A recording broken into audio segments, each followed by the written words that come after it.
Everybody's going to ask quarterback, but start with their tight end. Yeah, well, I can't see them. They're too high up. If it's cloudy that day, then they'll be up in the clouds somewhere, yes, sir. So how difficult is it when you have a big tight end matched up with what you're trying to do? Yeah, it's not easy when you get 6'6" and you're playing with 5'6" guys covering. There's a little discrepancy there. They do a good job. They're experienced players. They're going to look the part,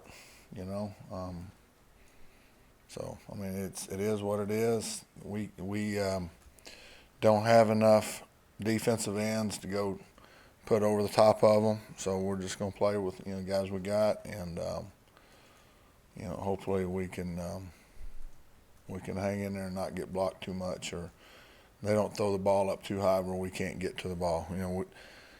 I talked to the maintenance guys earlier today about borrowing some of their step ladders for Saturday, and they looked at me kind of funny. So anyway, I mean, it is what it is. So I do have one for Purdy. The pump fake really killed West Virginia last year. The guys, is that something you consciously talk to you guys about? He uses that kind of as a weapon. Well, I'm not even familiar with that, to be perfectly candid. They fake a punt on us last year?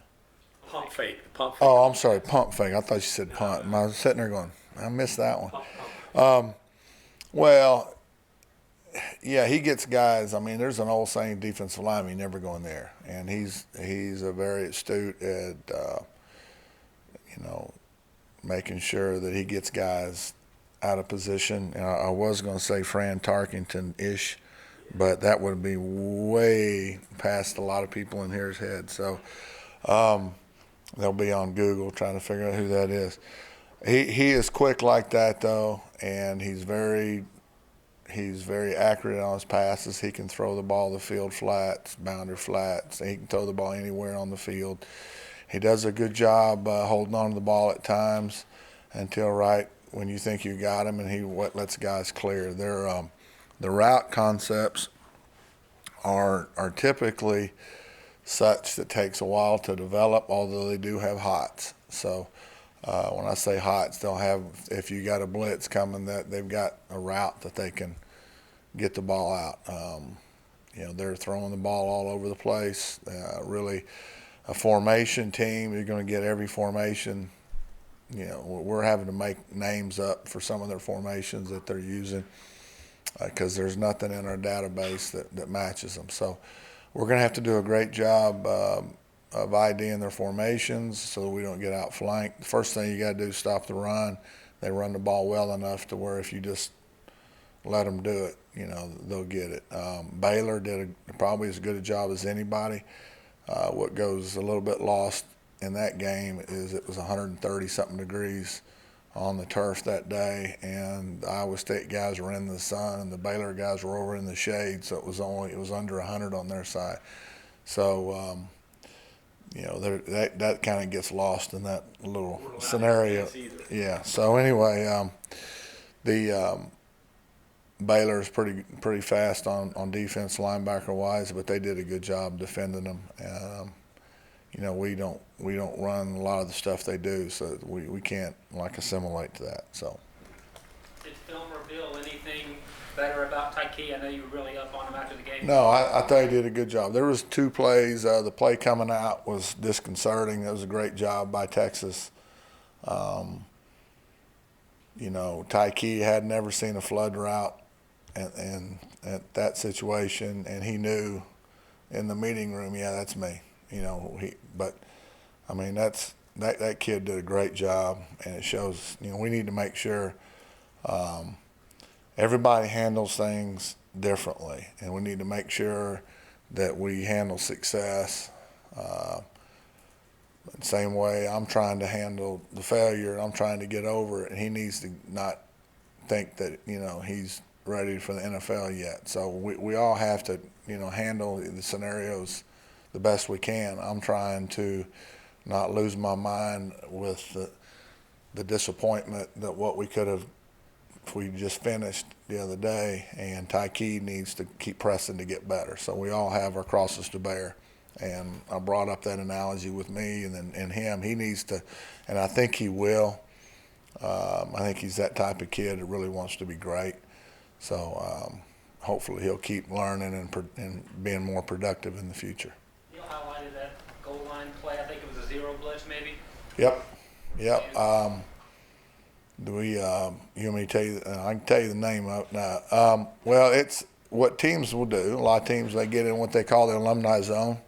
You know, they make their alumni real happy if they get there on about the 35, 40-yard line and they throw a deep ball, especially right after a takeaway. They're going to try to do something. And I thought our best chance may be to get him. I thought they would go play action pass, and so here we go.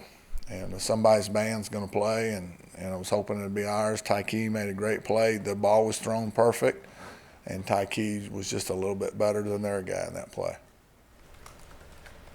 They're one of the most efficient offenses in the country, Coach. Now that you're kind of looking at the film, what do you think as a unit they do to put up those numbers? Are you talking about Iowa State? Iowa State, Yeah, I thought that you were talking about. I didn't think you were talking till next week yet. Yeah, this is going to be interesting the next few weeks. Actually, it's been interesting these 3 weeks. Yeah, I think the quarterback makes them go. They've got tight. When you start counting all the tight ends and the running backs, and they throw the ball around, you have to cover everybody. They get everybody out, and as soon as you think you're just playing empty every snap, then all of a sudden they'll line up and run tight ends or 2 tight ends or 3 tight ends and run the ball down your throat. So they're very multiple. I don't know that they don't shift and move, but every snap, they cut a lot of stuff off the film. So they might have been lined up in one place, and when you get the film, they're going to be another. We've watched TV copies, so we understand its tempo, line up, look to the side. There's a lot of things that we're going to have really good challenge with our guys to cerebrally take in, what we're fixing to see. Their passing game is very complex. Their running game is not. But when you count the quarterback as a running threat, which he is, any coach knows you got to have 9 to stop a running quarterback. So try stopping their passing game with a 9-man box. You can't do it. So we're just going to have to mix and match and win some battles, and somewhat do what we do. And the keys, I think, to stop them defensively is we got to do what we do better than they do what they do. And we can't try to reinvent the wheel and do something that we don't. We played as good as we've played all year in the first and third quarters last week.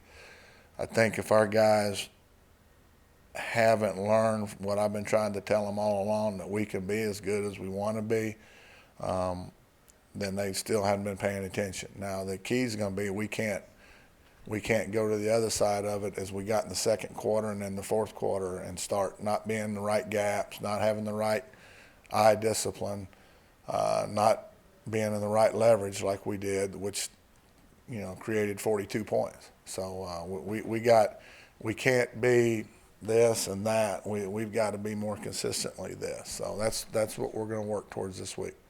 You mentioned the importance of your team being able to recognize the different formations, get lined up and reckon.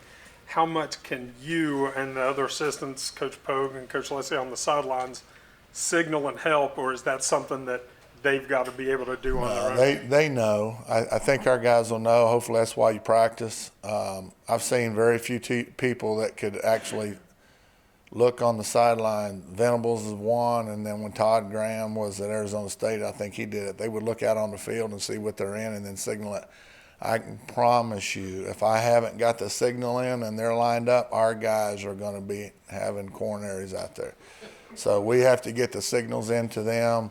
So there's some kind of comfort zone, and then it's going to be on them to make the adjustments. So Vic, they don't have a lot of third downs this year. You notice that, and they don't have any 3 and outs either, do they? Very few of those too. Which Yeah, I guess yeah. is one or the other. Does it say anything when a team's getting like 9 third downs a game? Yeah. Well, that way we won't be as bad as we were on third down. Okay. Last week. So we got less opportunities. So no, they're really good. So I mean, I don't know. you know, we'll see.